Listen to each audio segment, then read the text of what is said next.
নাজিৰাত বিশ্ব ৰক্তদাতা দিৱস উপলক্ষে ৰক্তদান শিবিৰ আৰু সজাগতা সভা 14 জুন বিশ্ব ৰক্তদাতা দিৱস হিচাপে পালন কৰা হয়। এই দিৱস উপলক্ষে নাজিৰাত শ্ৰীমন্ত শংকৰদেৱ সংঘৰ কেন্দ্ৰীয় সেৱা বাহিনীৰ তত্বাৱধানত নাজিৰা জিলা সেৱা বাহিনীৰ ৰক্তদান কোষৰ উদ্যোগত গ্ৰেটাৰ যোৰহাট লায়ন্স ব্লাড বেংকৰ সহযোগত নাজিৰা MC এক ৰক্তদান শিবিৰ আৰু সজাগতা সভাৰ অনুষ্ঠিত কৰা হয়। উক্ত অনুষ্ঠানত অঞ্চলটোৰ প্ৰায় 40 গৰাকী ৰক্তদাতাই স্ব-ইচ্ছাই ৰক্তদান কৰা পৰিলক্ষিত হয়। তদুপৰি ৰক্তদানৰ সময়ত মানিবলগীয়া নিয়মসমূহৰ বিষয়ে ৰাইজক অৱগত কৰাবলৈ এখনি সজাগতা সভাও অনুষ্ঠিত কৰা হয়। এই অনুষ্ঠানত নাজিৰা জিলা শাখাৰ বিষয়ববীয়াসকলৰ লগতে নাজিৰা জিলা সেৱা বাহিনী ৰক্তদান কোষৰ বিষয়ববীয়াসকল উপস্থিত থাকে।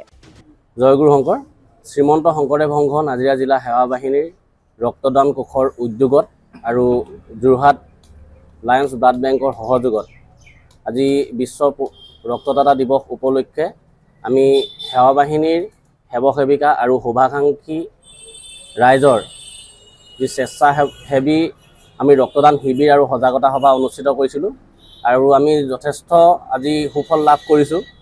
আমাৰ ইতিমধ্যে প্ৰায় আমাৰ 40জনমান ৰক্তদাতাই ৰক্তদান কৰিছে আৰু আমাৰ ৰক্তদাতা আহি আছে। আৰু আমি এই কাৰ্যসূচীটো লোৱাৰ এটাই উদ্দেশ্য যে শ্ৰীমন্ত শংকৰদেৱ সংঘ কেন্দ্ৰীয় সেৱা বাহিনী বা সেৱা বাহিনীৰ জৰিয়তে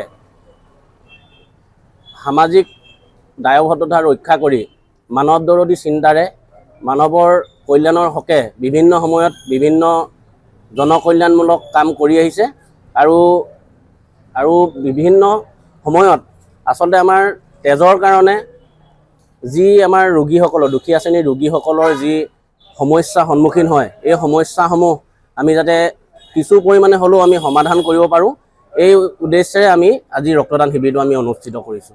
নাজিৰাৰ পৰা যদুমণি হাজৰিকা ৰিপৰ্ট, অসম আদিত্য।